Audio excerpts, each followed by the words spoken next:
നീ എന്നെ മറന്നു നാഥ എന്ന് പറയുന്ന പാട്ട് ഇറങ്ങിയ ശേഷം എനിക്ക് ഒരുപാട് എഴുത്തുകൾ വന്നിട്ടുണ്ട് അന്നക്കാലത്ത്. അച്ഛൻ ഞാൻ ഈ പാട്ട് ഒരുപാട് പ്രാവശ്യം കേട്ടു, വീണ്ടും വീണ്ടും കേട്ടുകൊണ്ടിരിക്കുകയാണ്. ആ ഭാഗം കേട്ട് കേട്ട് എൻ്റെ ഓഡിയോ കാസറ്റിൻ്റെ ആ ഭാഗം ഫിലിം വലിഞ്ഞു പോയിച്ചാൽ എനിക്ക് എൻ്റെ ജീവിതമാണത്.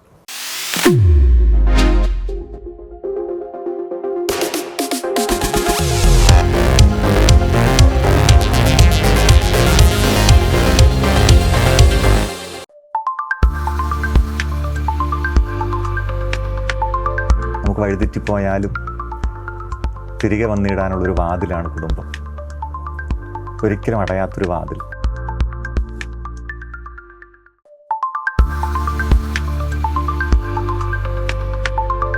ലോകത്തെവിടെയാണെങ്കിലും നമുക്ക് വീട്ടിലേക്ക് തിരിച്ചെത്തുമ്പോൾ ഒരു സുഖമുണ്ടല്ലോ, അമ്മയുടെ മടിത്തട്ടിലെത്തിയ സുഖം അല്ലേ.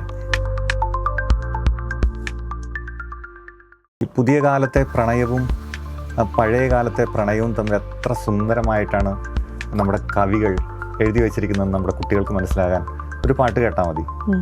ഒരു ദളം മാത്രം വിടർന്നൊരു ചെമ്പനീർ മുകുളമായി നീ എൻ്റെ മുന്നിൽ നിന്നും തരളകാകൂലങ്ങൾ നുള്ളി നോവിക്കാതെ തഴുകാതെ ഞാൻ നോക്കി നിന്നു. MC ഡിജിറ്റിലേക്ക് എല്ലാവർക്കും സ്വാഗതം. ഇന്നത്തെ നമ്മുടെ ഗസ്റ്റ് ഗാനരചയിതാവായ ബഹുമാനപ്പെട്ട ഫാദർ ജോൺ പൈനെങ്കിലാണ്.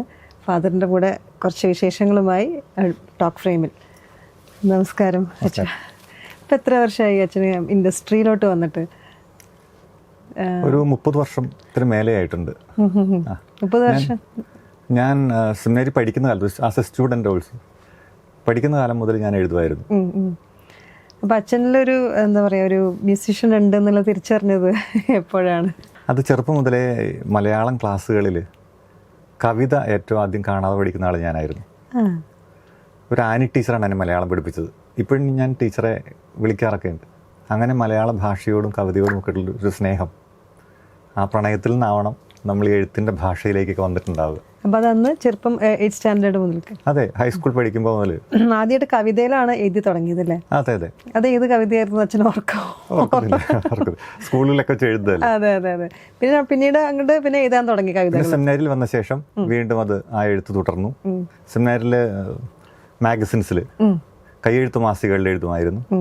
അവിടുന്ന് സെമിനാരിയിൽ നിന്ന് പഠനങ്ങൾ കുറച്ചുകൂടെ മുന്നോട്ട് പോയപ്പോൾ കൊച്ചി FM റേഡിയോയ്ക്ക് വേണ്ടി പാട്ടുകൾ എഴുതാൻ തുടങ്ങി. കൊച്ചി FM റേഡിയോ സ്റ്റേഷൻസിൽ ഓരോരോ അവസരങ്ങൾ വരുമ്പോൾ, സ്വാതന്ത്ര്യദിനം വരുമ്പോൾ, അല്ലെങ്കിൽ സാമൂഹികമായ ചില അവസരങ്ങൾ വരുമ്പോൾ, അല്ലെങ്കിൽ ചില ലഹരിക്കെതിരെ, അങ്ങനെ പല പല പ്രോഗ്രാമുകൾക്കായിട്ട് പാട്ടുകൾ എഴുതും, അല്ലെങ്കിൽ ഡിവോഷണൽ സോങ്സ്, അങ്ങനെ പല രീതിയിൽ പ്രോഗ്രാമുകൾ അവതരിപ്പിക്കാൻ പോകും. ഇപ്പം എത്ര ഡിവോഷണൽ സോങ്സ് അച്ഛൻ? മോർ ദാൻ 1000 ഉണ്ടാവും. 1000 സോങ്സ് ആയിട്ട്. അപ്പോൾ ഫസ്റ്റ് ഡിവോഷണൽ സോങ് എഴുതിയത് എപ്പോഴാണ് ആദ്യമായിട്ട്? അത് സെമിനാരി പഠിക്കുമ്പോഴാണ്, പഠനകാലത്താണ്. ആദ്യത്തെ ആൽബം സോങ് നീ എന്നെ മറന്നോന്നാണ്? അതെ അതെ അതെ. നമ്മുടെ മിൻമിനി, പ്രശസ്ത ഗായിക മിൻമിനിയാണത് പാടിയത്. മനോഹരമായ ഒരു ഗാനം, ഒരുപാട് വ്യൂവേഴ്സ് ഉള്ള ഒരു പാട്ടാണ്. അത് നമുക്ക് നോക്കിയാൽ കാണാൻ പറ്റും. എനിക്ക് തോന്നുന്നത് മിൻമിനി സൗണ്ട് ഒക്കെ പോയ സമയത്ത് തിരിച്ചു വന്നിട്ടുള്ള ഒരു കംബാക്ക് സോങ്. അതെ അതെ. മിൻമിനി അത് പറഞ്ഞത്, ആ പാട്ട് പാടിയ ശേഷം എന്നോട് പറഞ്ഞത് ഇത് എൻ്റെ ലൈഫാണെന്നാണ് പറഞ്ഞത്. ഞാൻ അങ്ങനെയൊക്കെ ചിന്തിച്ചിട്ടുണ്ട്, ദൈവം എന്നെ മറന്നുപോയെന്നൊക്കെ ഞാൻ ചിന്തിച്ചിട്ടുണ്ട്. പക്ഷെ എന്നെ ദൈവം ഒരിക്കലും മറക്കില്ല എന്ന് എനിക്കറിയാം. എങ്കിലും ഞാനും ചിന്തിച്ചിട്ടുണ്ട് അങ്ങനെ എൻ്റെ സങ്കടങ്ങളിൽ എന്നോട് പറഞ്ഞ് ഞാൻ ഓർക്കുന്നു. മിൻമിനിയെ സ്നേഹത്തോടെ ഓർക്കുന്നു ഈ സമയം. ദിവ്യകാരുണ്യം ഒരു CD സീരീസ് പോലെ ചെയ്തിരുന്നല്ലോ അല്ലേ? അതെ. ദിവ്യകാരുണ്യം എന്ന ഒരു തീം വെച്ചിട്ട് കുറേ പാട്ടുകൾ ഞങ്ങൾ ചെയ്തു. പ്രിൻസ് ജോസഫ് എന്ന് പറയുന്ന ഒരു മ്യൂസിക് ഡയറക്ടറാണ് അതിൻ്റെ ഈണം വിട്ടിട്ടുള്ളത്. അതിൽ പാട്ടുകളെല്ലാം തന്നെ ജനങ്ങൾ ഏറ്റുപാടിയ, നമ്മുടെ ദേവാലയങ്ങളിൽ ആലപിക്കുന്ന ഗാനങ്ങളാണ്. ദിവ്യകാരുണ്യമായ എൻ്റെ ഉള്ളിൽ ഇതൊരു പാട്ട്, ദിവ്യകാരുണ്യമേ യേശു അങ്ങനൊരു പാട്ട്, അങ്ങനെ ഒരു 5-6 പാട്ടുണ്ട്. ഒരു CD-യിൽ ഒരു 12 പാട്ട് 15 പാട്ടൊക്കെ വെച്ചിട്ടുണ്ടാവും. അങ്ങനെ ഇപ്പോൾ നമ്മുടെ ഇപ്പോൾ ഈ ഒരു കോവിഡ് കാലത്തിന് മുമ്പ് CD-കളായിരുന്നല്ലോ. നിങ്ങൾ തുടങ്ങുമ്പോൾ കാസറ്റ് ആയിരുന്നു. നീ എന്നെ മറന്നോ അതൊക്കെ ഇറക്കുമ്പോൾ കാസറ്റാണ്. പിന്നീട് CD-യിലേക്ക് മാറുന്നു. ഇപ്പോൾ കോവിഡ് കാലം വരെയും നമ്മൾ CD സംഗീതം ആസ്വദിച്ചിരുന്നു. പിന്നീടാണ് അത് മാറുന്നത്. അതെ. ഇപ്പം അതും മാറി. ഇപ്പം യൂട്യൂബൊക്കെ ഒരു പാട്ട് വീതമൊക്കെ ഉള്ളൂ. അന്ന് വർഷത്തിൽ 4-5 CD വരെയൊക്കെ ചെയ്തിരുന്ന കാലം ഉണ്ടായിരുന്നു. അപ്പോൾ ഒരു വർഷം ഒരു 50 പാട്ട് 60 പാട്ടൊക്കെ ഉണ്ടാവും. ഈ സമയത്ത് പ്രത്യേകമായിട്ട് ഓർക്കാനുള്ള മറ്റൊരു സംഗീത സംവിധായകൻ ശ്രീ ജേക്കബ് കൊരട്ടിയാണ്. അദ്ദേഹമായിട്ടാണ് ഒരുപാട് പാട്ടുകൾ ചെയ്തിട്ടുള്ളത്. ഈ നീ എന്നെ മറന്നു നാഥ എന്ന ആ പാട്ടിൻ്റെ ഈണം ജേക്കബ് കൊരട്ടിയാണ്. ജേക്കബുമായിട്ട് ചേർന്ന് ഒത്തിരി പാട്ട് ചെയ്തു, ഒരുപാട് പാട്ടുകൾ പലർക്ക് വേണ്ടി. അല്ല, അന്നത്തെ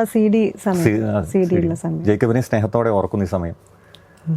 കരയുന്ന മിഴികളിൽ കണ്ണീർ തുടയ്ക്കുവാൻ എന്ന് പറഞ്ഞിട്ട് അങ്ങനെയുള്ള പാട്ടുകൾ. ഈശോ അണയും പാവന നിമിഷം ഇതാ, അണയുന്നിതാ ഞങ്ങൾ ബലിവേദിയിൽ, അങ്ങനെ ഒരുപാട് പാട്ടുകൾ ജേക്കബുമായിട്ട് ചേർന്ന് ചെയ്തിട്ടുണ്ട്. അതിനുശേഷം പിന്നെ ഹെക്ടർ ലൂയിസ് എന്ന് പറയുന്ന ഒരു സംഗീത സംവിധായകനുമായിട്ട് ചേർന്ന് കുറേ പാട്ടുകൾ ചെയ്തു. ഹെക്ടർ മനോഹരമായ പാട്ടുകൾ ഒത്തിരി ചെയ്തിട്ടുള്ള ആളാണ്. എരിയും മെഴുതിരി പോലെ ഹൃദയം ഉരുകും നേരം അരികിൽ വരേണേ സദയം തൊടേണേ സുഖമായിടും എൻ്റെ ഉള്ളം, അങ്ങനെ പാട്ട് ചെയ്തു. ഇസ്രയേലിൻ നായക, അങ്ങനെ പാട്ട് കുറേ പാട്ടുകൾ ഹെക്ടർ വിനിയോഗിച്ച് ചെയ്തു. ഹെക്ടറിനെയും ആദരവോടെ സ്നേഹത്തോടെ ഓർക്കുന്നു ഇപ്പോൾ. അതുപോലെ എല്ലാവർക്കും ആശ്വാസം എന്നുള്ള അല്ലേ ഹെക്ടറിന്റെ? അതെ, ആ പാട്ടിനൊരു പ്രത്യേകതയുണ്ട്. ആ പാട്ട് കെസ്റ്ററിന് പാടാൻ വേണ്ടി ഹെക്ടർ ട്രാക്ക് പാടിയതാണ്. ഹെക്ടറിന് അമേരിക്കയിലേക്ക് തിരിച്ചു പോകണം, സമയമില്ല. അപ്പോൾ കെസ്റ്റർ പാടാൻ വേണ്ടി അതിന് ട്രാക്ക് പാടി വെച്ചിട്ട് ഹെക്ടർ പോയി. ഞങ്ങൾ റെക്കോർഡ് ചെയ്യാനായിട്ട് വന്നു. കെസ്റ്റർ വന്നു. കെസ്റ്റർ പാട്ട് കേട്ടു. കെസ്റ്റർ പറഞ്ഞു, അച്ഛാ ആ പാട്ട് ഞാൻ പാടുന്നില്ല, ഹെക്ടർ അതിമനോഹരമായിട്ട് പാടിയിട്ടുണ്ട്, ഇനി അതിൻ്റെ മുകളിൽ ഞാൻ പാടിയത് ശരിയാവില്ല. അത്ര ഗംഭീരമായിട്ടാണ് ഹെക്ടർ പാടിയത്. അങ്ങനെ ആ ട്രാക്ക് നമ്മൾ പബ്ലിഷ് ചെയ്യുകയാണ് ചെയ്തത്. കെസ്റ്റർ പാടിയില്ല. അവർ വലിയ സുഹൃത്തുക്കളാണ്, അവർ രണ്ടുപേരും വലിയ സുഹൃത്തുക്കളാണ്. അപ്പോൾ കെസ്റ്റർ കാണിച്ച ഒരു മഹാമനസ്കത, ഹെക്ടറിൻ്റെ പാട്ട്. ഹെക്ടർ നല്ല ഗായകനാണ്, നല്ലൊരു ഗിറ്റാറിസ്റ്റാണ്, നല്ല ഗായകനാണ്, മനോഹരമായിട്ട് ഇംഗ്ലീഷ് പാടും. അങ്ങനെയാണ് ഹെക്ടറിൻ്റെ ശബ്ദത്തിൽ തന്നെയാണ് ആ പാട്ട് നമ്മൾ കേൾക്കുന്നത്. എല്ലാവർക്കും ആശ്വാസമേകുവാൻ കഴിയുന്ന യേശു എഴുന്നള്ളുന്നു, എല്ലാവർക്കും അറിയാവുന്ന പാട്ടാണ്. അച്ഛന് അന്നയും റസൂലും എന്നുള്ള സിനിമയ്ക്ക് വേണ്ടിയിട്ട് ചെറിയൊരു, അത് ഞങ്ങൾ ദിവ്യകാരുണ്യം എന്ന് പറയുന്ന പാട്ടുമായി ബന്ധപ്പെട്ട ഒരു തീമാണ്. അത് ആ സിനിമയുടെ തീമും ഈ പാട്ടിൻ്റെ വരികളും ഒത്തുചേർന്ന് പോകുന്നതുകൊണ്ടാണ് അങ്ങനെ ഒരു സംഭവം വന്നത്. ആ ഒരു സ്നേഹം എന്ന് പറഞ്ഞാൽ എന്താണ്, അതാണ് കൺസെപ്റ്റ് നമ്മൾ ഈ പാട്ടിലേക്ക് വെച്ചത്. സ്നേഹം എന്ന് പറയുന്നത് നമ്മൾ ഈ പുറമേ കാണുന്നത് മാത്രമല്ല. സ്നേഹമെന്ന വാക്കിനർത്ഥം ഭൂമിയിൽ ജീവിതം കൊണ്ടങ്ങ് പൂർത്തിയാക്കുമ്പോൾ സ്നേഹം സഹനമാണെന്നു ഞാനറിയുന്നു, സ്നേഹം മരണമാണെന്നു ഞാൻ കാണുന്നു. അതാണ് അതിൻ്റെ ഒരു തീം. അതാണ് ഇപ്പം സ്നേഹം എന്ന് പറയുന്നത് പുറമേ കാണുന്ന അഭിനയങ്ങൾ മാത്രമല്ല. സത്യമായ സ്നേഹം എന്ന് പറയുന്നത് സഹനമാണ്. അതൊരു മരണത്തോളം എത്തുന്ന സഹനമാണ്. അതാണ് ഞാൻ കുരിശിൽ കാണുന്നത് എന്നുള്ളതാണ് ആ തീം. അപ്പോൾ ആ ഒരു തീം ആ സിനിമയ്ക്ക് വേണ്ടി അവർക്ക് ഒത്തുചേർന്ന് വന്നപ്പോൾ അങ്ങനെ വന്നതാണ് ആ സിനിമയിലേക്ക് അന്നയും റസൂലും. അത് കഴിഞ്ഞിട്ട് അച്ഛൻ വേറെ സിനിമകളൊന്നും ചെയ്തിട്ടില്ല. സിനിമ പാട്ടുകളൊക്കെ കേൾക്കാറുണ്ടോ? കേൾക്കാറുണ്ട്, തീർച്ചയായിട്ടും. ഏത് തരത്തിലുള്ള പണ്ടത്തെ പാട്ടുകളാണോ? അതെ, തീർച്ചയായിട്ടും. എല്ലാവരുടെയും മഹാരഥന്മാരല്ലേ അവരുടെ എല്ലാ പാട്ടുകൾ ആസ്വദിക്കും. എത്രയോ മനോഹരമായ ഗാനങ്ങളാണ്. ഏതെങ്കിലും ഒരു പാട്ട്, മലയാളം അച്ഛന് ഇഷ്ടമുള്ള പാട്ട് 4 വരി? ഞാൻ എപ്പോഴും ഈ പുതിയ കാലത്തെ പ്രണയവും പഴയ കാലത്തെ പ്രണയവും തമ്മിൽ എത്ര സുന്ദരമായിട്ടാണ് നമ്മുടെ കവികൾ എഴുതി വച്ചിരിക്കുന്നത് നമ്മുടെ കുട്ടികൾക്ക് മനസ്സിലാകാൻ ഒരു പാട്ട് കേട്ടാൽ മതി. ഒരു ദളം മാത്രം വിടർന്നൊരു ചെമ്പനീർ മുകുളമായി നീ എൻ്റെ മുന്നിൽ നിന്നു, തരളകാബൂലങ്ങൾ നുള്ളി നോവിക്കാതെ തഴുകാതെ ഞാൻ നോക്കി നിന്നു. എത്ര ഗംഭീരമായിട്ടാണ് പ്രണയത്തെ പറഞ്ഞിരിക്കുന്നത് YNV സാറ്. ഒരു ദളം മാത്രം വിടർന്ന ഒരു ചെമ്പനീർ പൂവായി നീ എൻ്റെ മുന്നിൽ നിൽക്കുന്നു. പ്രണയിനി മുന്നിൽ നിൽക്കുകയാണ്. തരള കാപോലങ്ങൾ നുള്ളി നോവിക്കാതെ, എന്ന് വെച്ചാൽ കവിളിലൊന്ന് നുള്ളുക പോലും ചെയ്യാതെ, തഴുകാതെ, ഒന്ന് തഴുകുക പോലും ചെയ്യാതെ ഞാൻ നോക്കി നിന്നു. അതാണോ ഇന്നത്തെ പ്രണയം? പ്രണയം ശരീരങ്ങളുടെ ഉത്സവം മാത്രമാണെന്ന് നമ്മൾ കാണുന്ന ഒരു കാലത്ത് പ്രണയത്തിൻ്റെ അതിലോലമായ ഭാവങ്ങളെ പഴയ ഗാനങ്ങൾ നമുക്ക് കാട്ടിത്തന്നിട്ടുണ്ട്. സത്യം. ശരിക്കും പറഞ്ഞാൽ അച്ഛൻ വളരെ മനോഹരമായിട്ടാണ് ഇപ്പോൾ ഈ പ്രണയത്തിൻ്റെ പാട്ട് പാടിയിരിക്കുന്നത്. പാട്ട് പഠിച്ചിട്ടുണ്ടോ? ഇല്ല, ഞാൻ സംഗീതമൊന്നും ശാസ്ത്രീയമായി അഭ്യസിച്ചിട്ടില്ല.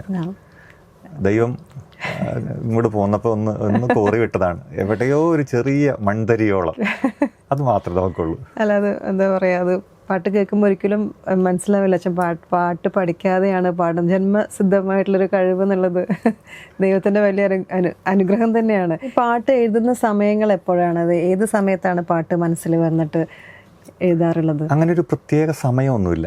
ചില പ്രചോദനങ്ങളാണ്, ചില ഇൻസ്പിറേഷൻസ് ആ സമയത്ത് അറിയാതെ നമ്മുടെ മനസ്സിൽ വരുന്നതാണ്. അതിന് പ്രത്യേക സമയം. ചിലപ്പോൾ നമ്മളൊരു യാത്രയിലാവാം, ചിലപ്പോൾ ഒന്ന് ശാന്തമായി വെറുതെ ഒന്ന് കിടക്കുമ്പോഴാകാം, ചിലപ്പോൾ വെറുതെ ഒറ്റയ്ക്ക് നമ്മൾ പോയി ഒരു പുഴത്തിരുത്തിരിക്കുമ്പോഴാകാം, ചിലപ്പോൾ ഒരു ആൾക്കൂട്ടത്തിൽ തനി എന്നൊക്കെ പറയുന്ന പോലെ അങ്ങനത്തെ ഒരു അവസ്ഥയിലാവാം. അതെവിടെയോ എപ്പോഴും ഒരു പ്രചോദനം നമുക്കുണ്ടാവുന്നു. അല്ലെങ്കിൽ ചിലപ്പോൾ ചില രംഗങ്ങൾ നമ്മളോട് ഒരാൾ ആവശ്യപ്പെടുകയാണ്, ഇന്ന സിറ്റുവേഷന് പറ്റിയ രീതിയിൽ പാട്ട് എഴുതി തരണം. അപ്പോൾ അങ്ങനെ ഒരു ചിന്ത നമ്മുടെ മനസ്സിൽ വന്നു കഴിയുമ്പോൾ ആ ചിന്ത മനസ്സിൽ ഇങ്ങനെ കിടന്ന് മെല്ലെ മുളച്ചു വരും. ഒരു പ്രണയം. ഇപ്പം നമ്മൾ സിനിമയ്ക്ക് പാട്ട് എഴുതുമ്പോൾ അങ്ങനെയാണല്ലോ, ഒരു പ്രണയരംഗമാണ്, ആ പ്രണയരംഗത്തിന് പറ്റിയതായിരിക്കണം ഒരു പാട്ട് വേണ്ടത്. അത് സാധാരണ കാമുകന്മാരല്ല, ഒരു ഭർത്താവും ഭാര്യയും തമ്മിലുള്ള പ്രണയമാണ്, ഒരു കപ്പിൾസ് ലവ്. അതാണ് കാണിക്കേണ്ടത്. അത് ഏറ്റവും സോബറായിട്ട് കാണിക്കേണ്ടതാണ്. കുഞ്ഞുങ്ങളൊക്കെ ഉണ്ട്, ഒരു കുടുംബത്തിൻ്റെ ആംബിയൻസ് ആണ്. അവിടെ വെച്ചാണ് ഈ ഭർത്താവിൻ്റെയും ഭാര്യയുടെയും ഒരു പ്രണയം കാണിക്കേണ്ടത്. അതിന് പറ്റിയ വാക്കുകളായിരിക്കണം എന്നൊക്കെ പറഞ്ഞ ഒരു സിറ്റുവേഷൻ പറഞ്ഞു കൊടുക്കുന്നു. ആ സിറ്റുവേഷന് പറ്റുന്ന രീതിയിൽ വാക്കുകൾ നമ്മുടെ മനസ്സിൽ മുളയ്ക്കുകയാണ്, അല്ലേ? അങ്ങനെയാണ് പാട്ടുകൾ ഉണ്ടാകുന്നത്. അതിപ്പോൾ ഏത് മഹാകവിയോട് ചോദിച്ചാലും അങ്ങനെയാണല്ലോ പാട്ടുകൾ. അച്ഛൻ്റെ ഇപ്പോൾ ലേറ്റസ്റ്റ് അപ്കമിങ് പ്രോജക്ട്സ് ഒക്കെ എന്താണ്? അങ്ങനെ ഒരു പുതിയ പാട്ടിൻ്റെ റെക്കോർഡിംഗ് ഇന്നാണ് തീർന്നിട്ടുള്ളത്. നമ്മുടെ പുതിയ തലമുറയിലെ ഗായകൻ ശ്രീരാഗാണത് ആലപിച്ചിട്ടുള്ളത്. പ്രിൻസ് ജോസഫാണിയാണ്. കുടുംബം എന്ന ഒരു സുന്ദരമായ സങ്കല്പം ഉണ്ടല്ലോ നമുക്ക്, ആ സങ്കല്പത്തെക്കുറിച്ചുള്ള ഗാനമാണ് അത്. ഞാൻ ഇങ്ങനെയാണ് അതിനെ ഒരു സ്വർഗം ഭൂമിയിൽ പാകി മുളപ്പിച്ച സ്വർണ്ണ ചെടിയല്ലോ കുടുംബം, സ്വന്തം സുഖങ്ങൾ ഉപേക്ഷിച്ച് രണ്ടുപേർ സ്വന്തമാക്കും നൽകുടുംബം. അപ്പോൾ ഒരു ദൈവാംശമുള്ള ഒരു വിത്താണ്, ദൈവാംശമുള്ളൊരു വിത്ത് ഭൂമിയിൽ മുളപ്പിച്ചെടുത്തതാണ്. അതാണ് കുടുംബം എന്ന് പറയുന്നത്. അതെങ്ങനെയാണ് ഉണ്ടാവുന്നത്? സ്വന്തം സുഖങ്ങൾ ഉപേക്ഷിക്കുന്ന രണ്ടുപേർ. അതായത് കുറേ ഇഷ്ടങ്ങൾ, ഭാര്യയാകുന്ന ആളും ഭർത്താവാകുന്ന ആളും എത്രയോ ഇഷ്ടങ്ങളാണ് വേണ്ടെന്ന് വെക്കുന്നത്, അല്ലേ? സ്വന്തം ഇഷ്ടങ്ങൾ. ആ സ്വന്തം ഇഷ്ടങ്ങൾ വേണ്ടെന്ന് വെച്ച് ഒന്ന് ഉയരുമ്പോഴാണ് അവർക്ക് സ്വന്തമായിട്ടൊരു കുടുംബം ഉണ്ടാവുന്നത്. എൻ്റെ ഇഷ്ടങ്ങൾ മാത്രം നടക്കണമെന്ന് വാശി പിടിക്കുന്നിടത്ത് ഒരു കുടുംബം ഉണ്ടാവില്ല. അപ്പോൾ സ്വന്തം ഇഷ്ടങ്ങളെ വേണ്ടെന്ന് വെക്കുന്ന രണ്ടുപേർ ചേർന്നാണ് സ്വന്തമായിട്ടൊരു കുടുംബം ഉണ്ടാക്കുന്നത്. കുടുംബം എന്ന് പറഞ്ഞാൽ എന്താണെന്നുള്ളതാണ് പിന്നെ പറയുന്നത്. അത് ചേക്കേറുവാനൊരു ചില്ലയാണ്, അല്ലേ? അന്തിയിൽ പക്ഷികൾ ചേക്കേറുന്ന പോലെ നമുക്ക് ചേക്കേറുവാനൊരു ചില്ലയാണ്, ഒരു അഭയമാണ്, നമ്മുടെ അഭയമാണ്, അഭയകേന്ദ്രമാണ്. നമ്മൾ കാത്തിരിക്കുന്ന ഒരിടമാണ്, അല്ലേ? കാത്തിരിക്കുന്ന ഇടം. നമുക്ക് വഴിതെറ്റിപ്പോയാലും തിരികെ വന്നിടാനുള്ളൊരു വാതിലാണ് കുടുംബം. ഒരിക്കലും അടയാത്തൊരു വാതിൽ, ഒരിക്കലും നമുക്ക് മുന്നിൽ മിഴിപൂട്ടാത്ത ഒരു ഇടമാണത്. മിഴിപൂട്ടാത്തൊരിടം. നമുക്ക് ഈ ഭൂമിയിലുള്ള ഏറ്റവും വലിയ ഒരു അമ്മ മനസ് സങ്കല്പം എന്നൊക്കെ പറഞ്ഞാൽ നമ്മുടെ വീടാണ്, അല്ലേ? ലോകത്തെവിടെയാണെങ്കിലും നമുക്ക് വീട്ടിലേക്ക് തിരിച്ചെത്തുമ്പോൾ ഒരു സുഖമുണ്ടല്ലോ, അമ്മയുടെ മടിത്തട്ടിലെത്തിയ സുഖം, അല്ലേ? നമുക്ക് ജീവിതത്തിൽ ആരൊക്കെ ഉണ്ടായാലും, നമ്മളെത്ര പ്രായമായാലും അമ്മയുടെ മടിത്തട്ടിലെത്തുമ്പോൾ ഉള്ളൊരു സുഖം എന്തുകൊണ്ടാണ്? കാരണം നമ്മൾ അമ്മയുടെ ജീവൻ്റെ ഭാഗമായിരുന്നതാണ്, അവിടെ നിന്ന് പറിച്ചു മാറ്റപ്പെട്ടതാണ്. അതുകൊണ്ട് എത്ര പ്രായമായാലും അമ്മയുടെ മടിത്തട്ട് നമുക്ക് ഒരു അഭയകേന്ദ്രമാണ്. അവിടെ തിരിച്ചെത്തുന്ന പോലെയാണ് നമ്മുടെ സ്വന്തം വീട്ടിലെത്തുമ്പോൾ. അങ്ങനെയൊക്കെ ആകണം കുടുംബം എന്നൊരു സങ്കല്പത്തെക്കുറിച്ചാണ് ഞാൻ എഴുതിയത്. അല്ലാതെ പോകുന്നുണ്ടാവാം, എങ്കിലും കുടുംബം അതാണ്. ലേറ്റസ്റ്റ് എഴുതിയ പാട്ട് അതാണ്. അതിന് റെക്കോർഡിങ് കഴിഞ്ഞു, താമസിയാതെ അത് പുറത്തിറങ്ങും. നീലാംബരി എന്ന് പറയുന്ന ഒരു രാഗത്തിനാണ് ചിട്ടപ്പെടുത്തിയിട്ടുള്ളത്. ആളുകൾ ഇഷ്ടാവുമെന്ന് ഞാൻ പ്രതീക്ഷിക്കുന്നു. അച്ഛൻ മ്യൂസിക്കിന് ഒരുപാട് ഹീലിംഗ് പവർ ഉണ്ടെന്ന് കേട്ടിട്ടുണ്ട്. അപ്പം അച്ഛനെ ഒരുപാട് ഡിവോഷണൽ സോങ്സ് എഴുതിയിട്ടുണ്ടല്ലോ. അപ്പം അങ്ങനെ എന്തെങ്കിലും അനുഭവങ്ങൾ? ഞാൻ ഈ നീ എന്നെ മറന്നു നാഥ എന്ന് പറയുന്ന പാട്ട് ഇറങ്ങിയ ശേഷം എനിക്ക് ഒരുപാട് എഴുത്തുകൾ വന്നിട്ടുണ്ട് അന്നക്കാലത്ത്. അച്ഛൻ ഞാൻ ഈ പാട്ട് ഒരുപാട് പ്രാവശ്യം കേട്ടു, വീണ്ടും കേട്ടുകൊണ്ടിരിക്കുകയാണ്. ആ ഭാഗം കേട്ട് എൻ്റെ ഓഡിയോ കാസറ്റിൻ്റെ ആ ഭാഗം ഫിലിം വലിഞ്ഞു പോയിച്ചാൽ എനിക്ക് എൻ്റെ ജീവിതമാണ് അങ്ങനെ പറഞ്ഞ് കുറേ പേര് എഴുതിയിട്ടുണ്ട്. ഇതെല്ലാം കഴിഞ്ഞ് ഞാൻ ഒരിക്കൽ ബാംഗ്ലൂരിൽ ചെന്നു. ബാംഗ്ലൂരിൽ ചെന്ന് അവിടെ ചെന്നപ്പോൾ ഞാനൊരു HIV സെൻറ്റർ, എയ്ഡ്സ് രോഗികളുടെ ഒരു സെൻറ്ററിൽ ചെന്നു. അവിടെ അവിടേക്കൊന്ന് സന്ദർശിക്കാൻ പോയത്. ഞാൻ ഒരു ദിവസം അവരുടെ കൂടെ താമസിച്ചു. അവിടെ നിന്ന് താമസിച്ചപ്പോൾ ഞങ്ങളുടെ ഒത്തിരി ചെറുപ്പക്കാരാണ് HIV ബാധിതരായി കിടക്കുന്നത്. അവരോടൊക്കെ സംസാരിച്ചു. അതിനുശേഷം ഞാൻ എഴുതിയൊരു പാട്ടാണ് സുഖമേറെ ഉണ്ടായ കാലങ്ങളിൽ ദൈവത്തിൻ നാമം ഞാൻ മറന്നു. സുഖമേറെ ഉള്ളപ്പോൾ നമ്മൾ ഈശ്വരനെ ഓർക്കുന്നില്ല. നമ്മളിങ്ങനെ തിരക്ക് പിടിച്ചുള്ള യാത്രയാണ്. എത്ര കിട്ടിയാലും സുഖം വരാതെ പിന്നെയും സുഖം തേടി നമ്മൾ പോവുകയാണ്. പക്ഷേ എന്നാണ് പിന്നെ ഈശ്വരനെ ഓർക്കുന്നത്? നമ്മൾ ഈ സുഖങ്ങളെല്ലാം നമ്മളെ കൊണ്ടെത്തിക്കുന്നത് സങ്കടത്തിലേക്കാണെന്നറിയുമ്പോഴാണ് നമ്മൾ പിന്നീട് ഈശ്വരനെ ഓർക്കുന്നത്. നാം തേടിപ്പിടിച്ച സുഖങ്ങളെല്ലാം നമുക്ക് സുഖങ്ങളെക്കാൾ വലിയ സങ്കടങ്ങളായി മാറുന്നു എന്നറിയുമ്പോൾ നമുക്ക് പിന്നെ ഈശ്വരൻ മാത്രമാണ് അഭയം, അല്ലേ? പക്ഷേ ഈ സുഖങ്ങൾ തേടിപ്പിടിക്കാൻ നമ്മൾ എത്രയോ യാത്ര ചെയ്തു, എത്രയോ പണം മുടക്കി, എന്തെല്ലാം വഴികൾ കണ്ടെത്തി. അതേ സുഖങ്ങൾ, നാം തേടിപ്പിടിച്ച സുഖങ്ങൾ നമുക്ക് സങ്കടങ്ങൾക്ക് കാരണമാകുന്നു എന്നതാണ് അതിൻ്റെ വൈരുദ്ധ്യം. അച്ഛപ്പം നേരത്തെ പറഞ്ഞത് വളരെ കറക്റ്റാണ്. കാരണം എല്ലാവരും ഈ സുഖത്തിൻ്റെ പിന്നാലെ ആണ് പോയിക്കൊണ്ടിരിക്കുന്നത്. ഇപ്പോൾ നമ്മൾ ഒരു കുറച്ച് നേരം നമ്മൾ ക്യാൻസർ പേഷ്യൻസിൻ്റെ ആ ഒരു വാർഡിൽ കുറച്ച് നേരം ഇരിക്കുമ്പോഴാണ് ജീവിതം ഇത്രയേ ഉള്ളൂ എന്നുള്ളത് നമുക്ക് മനസ്സിലാക്കാൻ കഴിയുന്നത്.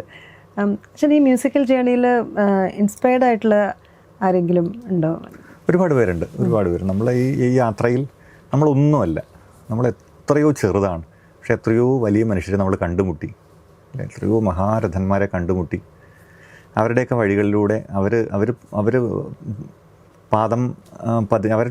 പാദം പതിഞ്ഞ മണ്ണിലൂടെയൊക്കെ നമുക്ക് നടക്കാൻ പറ്റുന്നു.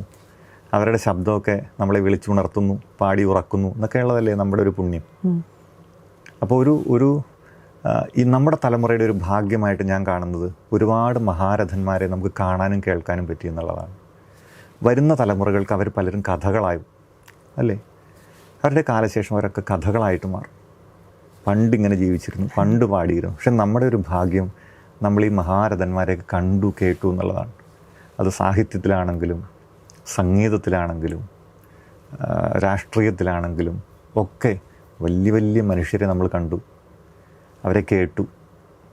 അവരുടെ പാദം പതിഞ്ഞ മണ്ണിൽ നമ്മുടെ പാദങ്ങളും പതിഞ്ഞു. അതൊക്കെയാണ് നമ്മുടെ പുണ്യം. അങ്ങനെ നമ്മളെ സ്വാധീനിക്കുന്ന എത്രയോ പേരുണ്ട്. ഒരാളെ പ്രത്യേകമായിട്ട് ഓർക്കുന്നു, തദേവൂസ് അരവിന്ദ് തച്ചൻ. ഒരുപാട് മനോഹരമായ ഗാനങ്ങൾ ഈ ഭക്തിഗാനശാഖയ്ക്ക് സംഭാവന നൽകിയിട്ടുള്ള ആളാണ്. അച്ഛൻ്റെ പാട്ടുകളൊക്കെ എല്ലാവർക്കും തന്നെ അറിയാവുന്നതാണ്. അതിരുകളില്ലാത്ത സ്നേഹം, ദൈവസ്നേഹം, നിത്യസ്നേഹം, അങ്ങനെയുള്ള പാട്ടുകളൊക്കെ ഒത്തിരി. അച്ഛൻ്റെ കൂടെ ഞാൻ കുറേ നാളുണ്ടായിരുന്നു. അച്ഛൻ്റെ ഒരു സംഗീത ജീവിതം എന്നെ തീർച്ചയായിട്ടും ഒത്തിരി സ്വാധീനിച്ചിട്ടുണ്ട്. മനസ്സിൽ ഗുരുസ്ഥാനീയൻ എന്ന് വേണേൽ നമുക്ക് പറയാവുന്ന ഒരാൾ. അങ്ങനെ ഒത്തിരി പേര്. അച്ഛൻ ഈ പാട്ടുകൾ എഴുതുമ്പോൾ ഈ മനസ്സിൽ ട്യൂണാണോ അത് വരണത്, അതോ അതിൻ്റെ ലിറിക്സ് ആണോ ആദ്യം? അത് ഒരു പാട്ട് ജനിക്കുന്നത് രണ്ട് തരത്തിലാണ്. ഒന്ന് ആദ്യം രചിക്കാം, പിന്നീട് സംഗീതം ചെയ്യാം. രണ്ടാമത്തത് ആദ്യം സംഗീതം തരുന്നു, നമ്മൾ അതനുസരിച്ച് വരികൾ എഴുതുന്നു. രണ്ട് രീതിയിലും ചെയ്യാറുണ്ട്. ഇപ്പോൾ ദിവ്യകാരുണ്യത്തിൻ്റെ മിക്കവാറും എല്ലാ പാട്ടുകളും ആദ്യം ഈണം തന്നതാണ്, ഈണത്തിനനുസരിച്ച് വരികൾ എഴുതിയതാണ്. അല്ലാത്തൊരുപാട് പാട്ടുകൾ ആദ്യം വരികൾ, ഇപ്പോൾ നീ എന്നെ മറന്നാത, അതൊക്കെ കരയുന്ന വഴികളിൽ ആദ്യം വരികൾ എഴുതിയതാണ്, പിന്നെ ഈണം വിട്ടതാണ്. ഇപ്പോൾ അടുത്ത കാലത്ത് ബേണി ഇഗ്നേഷ്യസുമായിട്ട് ചേർന്ന്, നമ്മുടെ ബേണി ചേട്ടൻ സിനിമാ സംഗീത സംവിധായകർ, അവരുമായിട്ട് ചേർന്ന് പ്രവർത്തിച്ചു. അപ്പോൾ ഞാൻ എഴുതി കൊടുക്കുന്ന പാട്ടുകൾ അവർ ഈണം വിട്ടതുകൊണ്ട് തിരിച്ചും ബേണി ചേട്ടൻ ട്യൂൺ തരുമ്പോൾ അതനുസരിച്ച് എഴുതി കൊടുക്കുന്നതുകൊണ്ട് ഇത് രണ്ടും നമുക്ക് ചെയ്യാം. അതൊരു പാട്ട് ജനിക്കുന്നത് രണ്ടിനും രണ്ട് തരം അപ്രോച്ചാണ്. അതായത് ഒരു പാട്ട് രചിച്ചിട്ട് നമ്മൾ ഒരു മ്യൂസിക് ഡയറക്ടറെ ഏൽപ്പിക്കുമ്പോൾ എഴുതുന്ന ആൾക്ക് കുറച്ചുകൂടി സ്വാതന്ത്ര്യമുണ്ട്. ഒരു സംഗീതം നൽകിയ ശേഷം അതിനനുസരിച്ച് എഴുതുമ്പോൾ സംഗീത സംവിധായകന് കൂടുതൽ സ്വാതന്ത്ര്യമുണ്ട്. ഏതായാലും കുഴപ്പമില്ല, പാട്ട് നന്നായാൽ മതിയല്ലോ. അതെ, പിന്നെ ഇന്ന പാട്ട് എഴുതുമ്പോൾ നമുക്ക് മനസ്സിലുണ്ടാവും അത് ആരെ കൊണ്ട് പാടിക്കണം എന്നുള്ളത്. അങ്ങനെ ഒരു പാട്ട് ജനിച്ചു വരുമ്പോൾ നമുക്കൊരു ആശയമാവും, ഒരു ഐഡിയ ആവും. അതായത് അതിൻ്റെ ഈണവും അതിൻ്റെ കമ്പോസിങ് എല്ലാം കഴിഞ്ഞ് വരുമ്പോൾ നമുക്ക് മനസ്സിലാവും അത് ഇന്ന ആൾ പാടിയാൽ ഈ പാട്ട്, കാരണം അതിൻ്റെ ഭാവം ഇന്ന ആൾ പാടിയാൽ ഇന്ന ശബ്ദമായിരിക്കും അതിന് കൂടുതൽ നല്ലതെന്ന് തോന്നുന്നു. സ്വാഭാവികമായിട്ടും നമ്മൾ ആ ശബ്ദത്തിൻ്റെ ഉടമയെ തേടും. അങ്ങനെയാണ് ഓരോരുത്തർക്ക് ആ പാട്ട് എത്തണത്. തീർച്ചയായിട്ടും അങ്ങനെയാണ്. അത് സിനിമയിലാണെങ്കിലും അങ്ങനെ തന്നെയാണ്. ഓരോ പാട്ടും അത് ദാസ് സാറ് പാടണോ, SP സാറ് പാടണോ, അല്ല ചിത്രാമ്മ പാടണോ, ജാനകിയമ്മ പാടണോ എന്നൊക്കെ തീരുമാനിക്കുന്ന ആ പാട്ട് കമ്പോസ് ചെയ്ത് വരുമ്പോൾ അത് ഈ ശബ്ദത്തിലായിരിക്കും ഏറ്റവും നന്നാവുക എന്ന് തോന്നുമല്ലോ. അച്ഛൻ എഴുതി വെച്ച പാട്ടിലൊരു ചാലഞ്ചിങ് ആയിട്ട് തോന്നിയ വല്ല പാട്ടുകളുണ്ടോ? അത് അങ്ങനെയില്ല. തന്ന ഈണത്തിനനുസരിച്ച് നമ്മൾ എഴുതി കൊടുക്കുന്നതാണ്. അച്ഛനിപ്പോൾ ഏത് ഇടവകയിലാണ് സേവനം ചെയ്യുന്നത്? ഞാനിപ്പോൾ ഉള്ളത് അങ്കമാലി അടുത്ത് എളവൂർ സെയിൻറ്റ് ആന്റണീസ് പള്ളിയിലാണ്. 1200ഓളം വീടുകളുള്ള ഒരു പള്ളിയാണ്. ഒരു കൊച്ചച്ഛനുണ്ട്. മറ്റു കാര്യങ്ങളെല്ലാം ഉണ്ട്. ഇടവകയുടെ എല്ലാ ഉത്തരവാദിത്തങ്ങളും ഉണ്ട്. അപ്പോൾ ഈ രണ്ടും, ഈ ഉത്തരവാദിത്തങ്ങളും ഈ സംഗീതവും തമ്മിൽ എങ്ങനെയാണത് ബാലൻസ് ചെയ്ത് കൊണ്ടുപോകുന്നത്? അത് കുഴപ്പമില്ല. സംഗീതം നമ്മുടെ മനസ്സിലല്ലേ. മറ്റേത് നമ്മുടെ ശുശ്രൂഷകളാണ്, നമ്മുടെ അവൈലബിലിറ്റിയാണ്, നമ്മൾ ഓടിയെത്തേണ്ട ഇടങ്ങളാണ്. അതിനിടയിലും ഇപ്പോൾ ഇന്നിപ്പോൾ പാട്ട് റെക്കോർഡിങ്ങിന് വേണ്ടി ഞാൻ ഓടി വന്നു, എറണാകുളത്ത് വന്നു. അപ്പോൾ അത് നടക്കും. അത് നമ്മൾ അതിനുള്ള സമയം കണ്ടെത്തുകയാണ്. ഇപ്പോൾ തിരക്കുള്ള ഇടവക ജീവിതത്തിനിടയിലും നമ്മൾ സമയങ്ങൾ, ചിലപ്പോൾ രാത്രികളായിരിക്കും നമ്മൾ സംഗീതത്തിന് വേണ്ടി മാറ്റി വെക്കേണ്ടത്. അപ്പോൾ നമ്മുടെ വ്യക്തിപരമായ ചില കാര്യങ്ങൾ മാറ്റി വെച്ചിട്ട്, ഒരുപക്ഷെ ഉറക്കമാകാം, അല്ലെങ്കിൽ ഭക്ഷണമാകാം, മറ്റെന്തെങ്കിലും കാര്യമാകാം, അത് മാറ്റി വെച്ചിട്ട് നമ്മൾ സംഗീതത്തിൻ്റെ കാര്യത്തിന് വേണ്ടി പോകേണ്ടി വരും. അത് സാരമില്ല, അത് നമുക്കൊരു സന്തോഷമുള്ളൊരു കാര്യമാണല്ലോ. അപ്പോൾ അതുകൊണ്ട് നമ്മൾ അതിൻ്റെ പിന്നാലെ പോകും. ഇടവകയിലെ കാര്യങ്ങൾക്ക് കുറവൊന്നും വരുത്താതിരിക്കാൻ ശ്രമിക്കുകയും ചെയ്യും. പിന്നെ ഒരു അസിസ്റ്റന്റ് വികാരിയുണ്ട് എനിക്ക്, കൊച്ചനുള്ളതുകൊണ്ട് കുറേയൊക്കെ അദ്ദേഹം കൂടെ നോക്കിക്കോളും എന്നുള്ളതിനാൽ എനിക്ക് കുഴപ്പമില്ലാതെ പോകാനും പറ്റും, ബാലൻസ് ചെയ്ത് പോകാൻ പറ്റും. ഇപ്പോൾ പാട്ട് പഠിക്കാൻ വരുന്ന കുട്ടികൾക്ക് എന്തെങ്കിലും ചെറിയൊരു ഉപദേശമോ സന്ദേശമോ അച്ഛൻ്റെ വകയായിട്ട്? സംഗീതം പഠിക്കാൻ വരുന്ന കുട്ടികളോട് പറയുകയാണെങ്കിൽ, ആഴത്തിൽ പഠിക്കുക, ജ്ഞാനത്തിൽ വളരുക, വിനയത്തോടെ ജീവിക്കുക. ഒരുപാട് പുണ്യപ്പെട്ട മനുഷ്യർ, മഹാരഥന്മാർ നടന്നു പോയതാണ് നിങ്ങൾക്ക് മുൻപേ. നിങ്ങൾ അവരുടെ പിന്നാലെ പോകുന്നവരാണ്. അതുകൊണ്ട് ആഴമായ ജ്ഞാനം, വിനയത്തോടെയുള്ള സ്വഭാവം, അത് രണ്ടും വേണം. പെട്ടെന്ന് പണക്കാരനാവാനോ പേര് നേടാനോ ആവില്ല. അതികഠിനമായ പരിശ്രമം കൊണ്ടാണ് മനുഷ്യരിതെല്ലാം നേടിയിട്ടുള്ളത്. ഒറ്റ ശ്വാസത്തിലല്ല ആരും എവറസ്റ്റിൻ്റെ മുകളിലെത്തിയത്. ഒരുപാട് നാളത്തെ കഠിനാധ്വാനം കൊണ്ടാണ്. അതുകൊണ്ട് സംഗീതം പഠിക്കുന്നവരാണെങ്കിലും, ഏത് ഉന്നത നിലയിൽ എത്തണമെന്ന് സ്വപ്നം കാണുന്നവരാണെങ്കിലും, കഠിനാധ്വാനമാണ്, സമർപ്പണമാണ് അതിനുള്ള ഏക വഴി. ഇപ്പോഴത്തെ കുട്ടികളുടെയൊക്കെ ഹീറോയാണ് CR7, ക്രിസ്ത്യാനോ റൊണാൾഡോ. ഈ ക്രിസ്ത്യാനോയുടെ ഒരു ഇൻ്റർവ്യൂ നമ്മൾ കാണാൻ പറ്റും. ക്രിസ്ത്യാനോട് ഒരാൾ ചോദിക്കുകയാണ് ഇൻ്റർവ്യൂ നടത്തുമ്പോൾ, what is the secret of your success? നിങ്ങളുടെ വിജയത്തിൻ്റെ രഹസ്യം എന്താണ്? ഒരു നിമിഷത്തെ മൗനത്തിന് ശേഷം ക്രിസ്ത്യാനോ പറയുന്നതാണ്, it is nothing but my dedication and hard work. എൻ്റെ സമർപ്പണവും കഠിനാധ്വാനവുമാണ്. അതുകൊണ്ട് ജീവിതത്തിൽ ഏത് അവസ്ഥയിലേക്കാണ് നിങ്ങൾ എത്തണമെന്ന് ആഗ്രഹിക്കുന്നത്, നിങ്ങൾ അവിടെ എത്തിച്ചേരാനുള്ള കഠിനാധ്വാനം വേണം, ആ ലക്ഷ്യത്തോടുള്ള സമർപ്പണവും വേണം. അപ്പോൾ എത്തിച്ചേരും. അബ്ദുൽ കലാം സാർ പറഞ്ഞത് ഓർക്കണം, സ്വപ്നമെന്നത് ഉറങ്ങുമ്പോൾ കാണുന്നതല്ല, ഉറങ്ങാതിരിക്കാൻ നിങ്ങളെ നിർബന്ധിക്കുന്നതാണ്. അത് വലിയൊരു സന്ദേശം തന്നെയാണ്. താങ്ക് യു സോ മച്ച് അച്ഛാ, അത്രയും സമയം ഞങ്ങളുടെ കൂടെ ചെലവഴിച്ചതിന്. Thank you for your time and thoughts. ഇനിയുള്ള എല്ലാ അപ്കമിങ് പ്രൊജക്ട്സിനും all the very best. Thank you. തീർച്ചയായിട്ടും ഈ ഒരു അവസരത്തിൽ ഇങ്ങനെ കാണാനും ഈ ചാനലിലൂടെ നിങ്ങളിലേക്ക് എത്താനും കഴിഞ്ഞതോർത്ത് നന്ദി. എല്ലാവർക്കും നല്ല സമയം, നല്ല ദിവസങ്ങൾ, സന്തോഷം, സമാധാനം നേരുന്നു.